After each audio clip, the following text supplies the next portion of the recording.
माझ्यासोबतच नेहमी असं का होतं काय माहिती. मी कितीही प्लॅनिंग केलं तरीही मला एखाद्या ठिकाणी पोहोचायला उशीरच होतो. का होतो नाही माहिती. आज मी निघाले आराध्य संगीत या कार्यक्रमासाठी आणि घरापासून खूप दूर हे लोकेशन होतं. 1.5 तास आधी घरातून निघून सुद्धा मला ऐन वेळेस ट्रॅफिक लागल्यामुळं उशीर झाला आणि ऐन दीप प्रज्वलनाच्या वेळी मी पोहोचले आणि फायनली मला हा मान मिळाला. सो दीप प्रज्वलन करून झालं. सगळे पाहुणे आलेले होते. त्यानंतर आमच्या सर्वांचं स्वागत करण्यात आलं. पूनमताई संजय सुतार.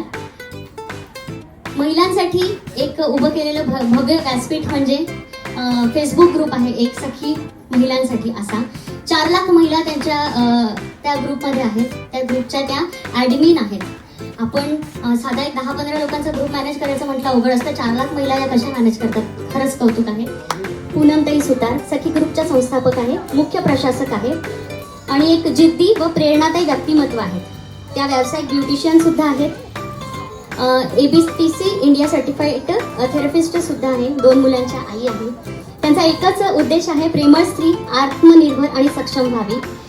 सखी म्हणजे फक्त ग्रुप नाही, ती एक चळवळ, एकमेकांची साथ आणि महिलांच्या स्वप्नांना पंख देणारं व्यासपीठ. त्यांचं एकदा स्वागत करूया. कल्याणीताईंनी खूप आदरपूर्वक माझा सन्मान सत्कार केला आणि त्या खूप कौतुक करत होत्या.